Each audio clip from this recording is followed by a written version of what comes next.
Welcome to Oddities Unleashed. In light of The Strangers 2, Strangers Prey at Night, we'll be doing a review on the first Strangers film.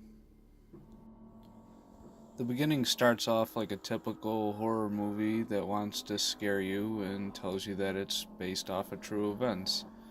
And following that is, according to the FBI, there are an estimated 1.4 million violent crimes in America each year. Then they go on to tell you of a case that on the night of February 11th, 2005, Kristen McKay and James Hoyt left a friend's wedding reception and returned to the Hoyt family summer home. The brutal events that took place there are still not entirely known. The movie opens up with a 911 call coming from a boy inside of a bloody house. Our next scene takes us back to Kristen and James driving to the house, and you can tell there's some definite tension going on between the two. As they get into the house, you see rose petals everywhere, thinking that there was supposed to be something romantic going on. Then it cuts back to the wedding, showing James proposing to Kristen, and it doesn't look like she's having it at the moment. So now we know where the tension's from, and they seem to try and cut that in half with a little bit of intimacy. And about 4 in the morning, these random knocks come to the door. They answer the front door to see a blonde girl standing in the dark, asking for someone named Tamra. They claim that she has the wrong house. She stands there silently for a good 5 seconds and says, "See you later." Kristen runs out of cigarettes and James says he'll run to the store for her, telling her to just take the car in the morning and that his brother will be picking him up. And he continues to leave, and this is where the fun starts. Not too long after he leaves, another knock on the door comes. Kristen walks up to the door, hearing the same voice asking for Tamra. She tells her that she's already came by here, and you hear her walk away. As she's walking away, she notices that the door is unlocked. She locks it. A little bit too late. By the time she turns around and looks at the fireplace, the damper is completely shut, flooding the room with smoke. The smoke detector starts to go off, so she pulls a chair to pull a smoke detector down from the ceiling. As she does, the knocks just turn into bangs. So she runs for her cell phone. Her cell phone is dead, of course. So she puts it on charge, runs upstairs to use the house phone, calls him, telling him that girl came back and wants him back right away. The phone lines go dead as Kristen lights a cigarette and walks around the house, waiting for James to return. We see something in the background moving. There's someone in the house with her. A man with, it looks like a potato sack on his head. Pretty scary. Well, more creepy than scary. He disappears. The knocks continue. Kristen grabs a knife as she walks through the house. She spots the smoke detector lying center on a pillow. Panicking, she sits in a corner.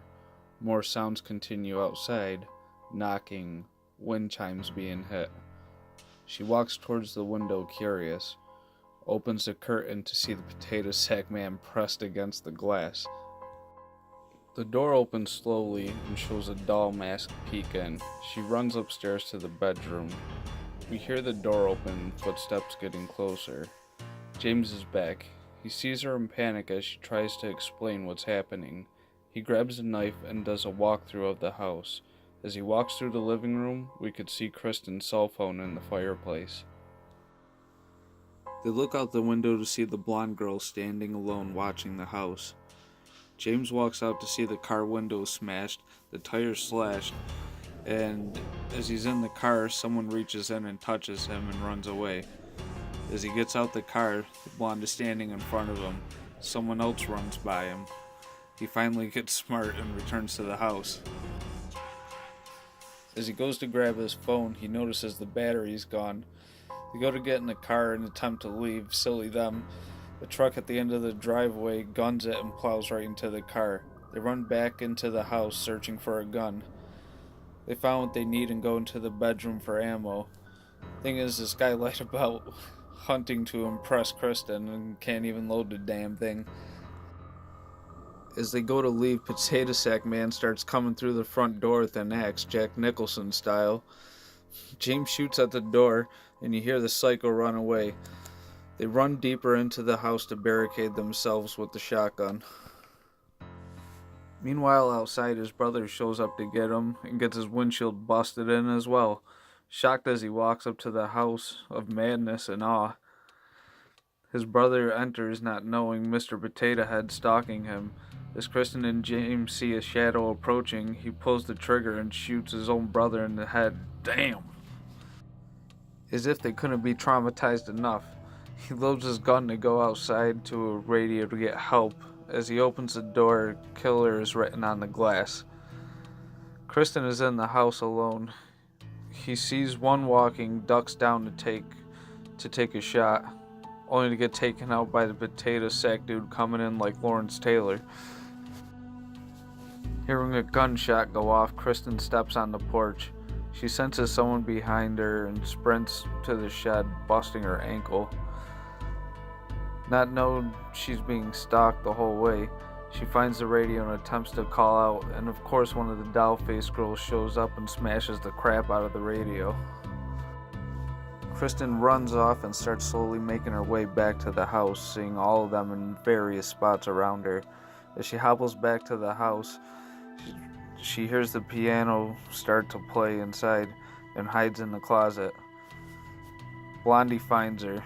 She starts ripping the blinds right off the damn closet. As Blondie and Kristen stand off with each other, Potato Dude just throws James face down in the room. Kristen attempts to escape, only to be cornered and slammed into a wall by Potato Head. The sun is up, they're both tied to chairs being stared at by the nutbags. Kristen asks, "What are you doing? Why are you doing this to us?" Blondie replies, "Because you were home." What the hell? I'm home all the time. Does it make me a possibility? Damn.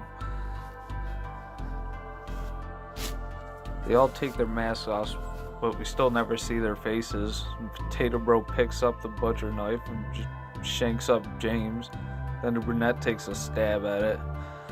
Then Blondie just shanks up Kristen, and when you think they're gone, Kristen's attempting to crawl towards James's brother as she hears his cell phone ring, only to be snuffed out again as Potato Sack Man walks over and takes the phone.